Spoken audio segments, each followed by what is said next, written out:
Today's the day to work on some relic Chevrolets. Welcome back, folks. Had to say it because how often do you get two old Chevys like this in your shop at one time? Not very. This Suburban, I guess it is, I think it's a 99, somewhere around there, old body style, if you will. It's got the big 5.7. One of my salvage yard guys owns this thing. He buys these clean Chevys and then flips them, sells them out at a salvage yard.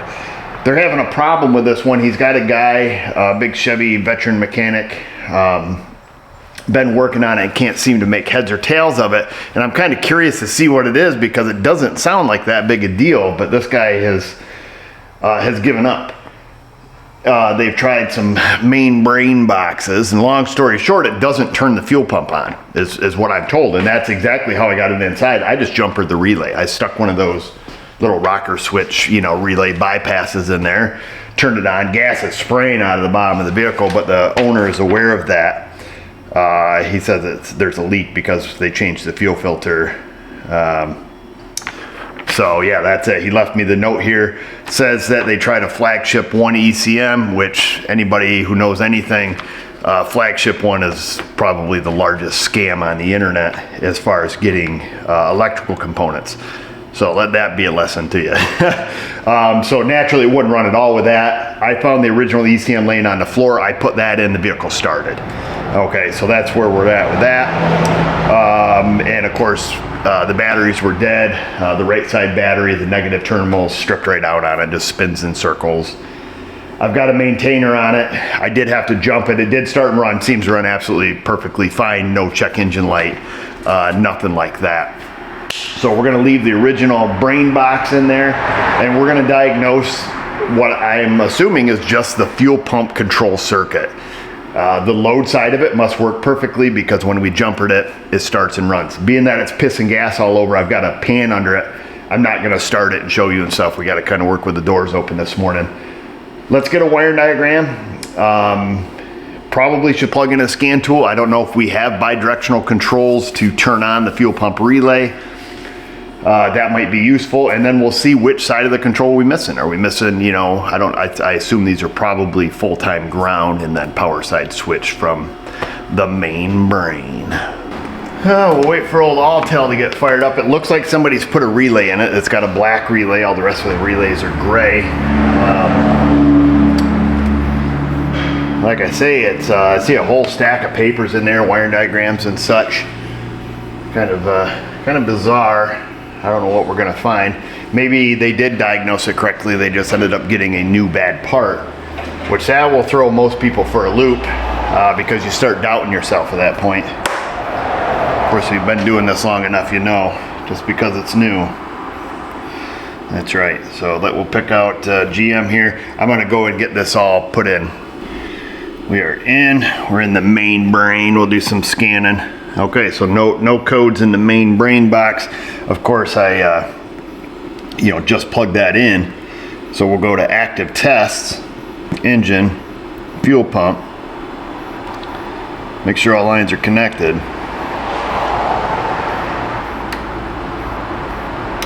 Dude, let me look under it, see if it's leaking gas. Because something is clicking. Stand by, folks. It must not be the fuel pump relay because it's not pissing gas underneath, but let's just see.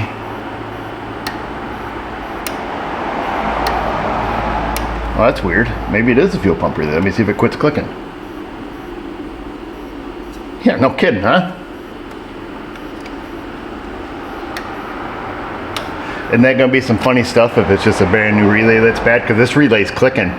I know the load side of this circuit's good because I drove the dang truck in. That would be friggin' funny.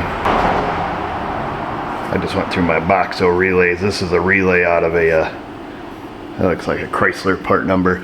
It should work. So these are a 5-pin relay, and they use that 5th pin from 87A because there is an auxiliary jumper on this, a bypass circuit, if you will. So this one should work if it's just a bad relay. I'll wait for this car to go by so we can listen.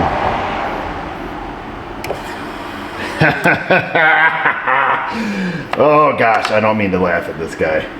The truck should start and run now. Stand by. If we got enough juice in the battery.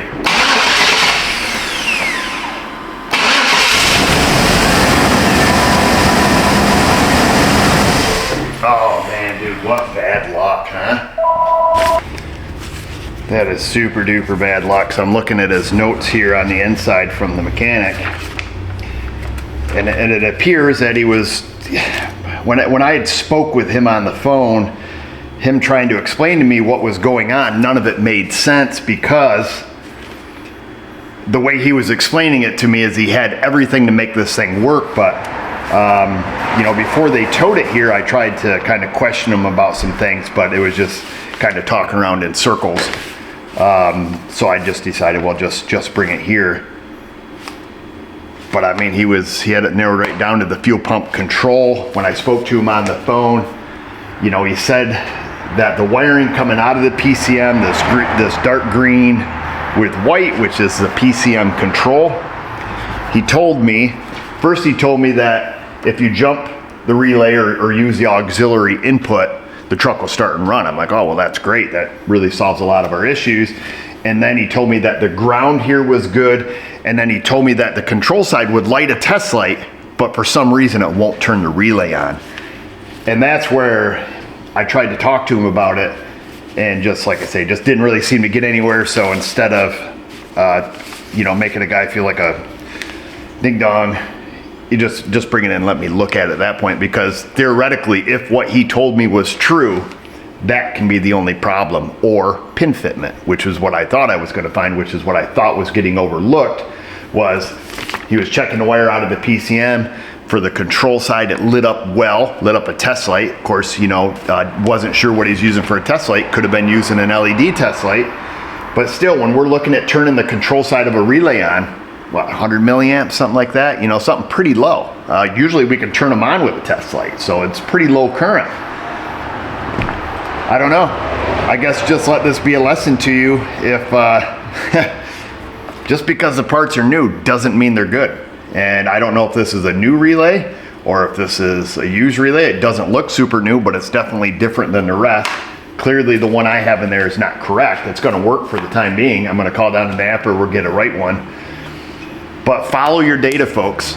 And if this guy was doing data-driven diagnostics and he knew, I've got ground, I've got the control that lights a test light, and the load side is good, it has to be the relay. There is nothing else it can be, period. You can't argue that any way, shape, or form.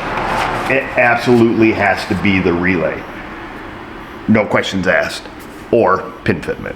I guess there's your question. You know, if the pins are loose and sloppy, then obviously it's not getting connection, but it's as simple as that. Simple oversight. I think we can all relate to this. We've gotten way off in the weeds. You know, we don't trust our process. I'm not going to beat this horse to death anymore. We'll make sure it starts and runs one more time, but that's show's over.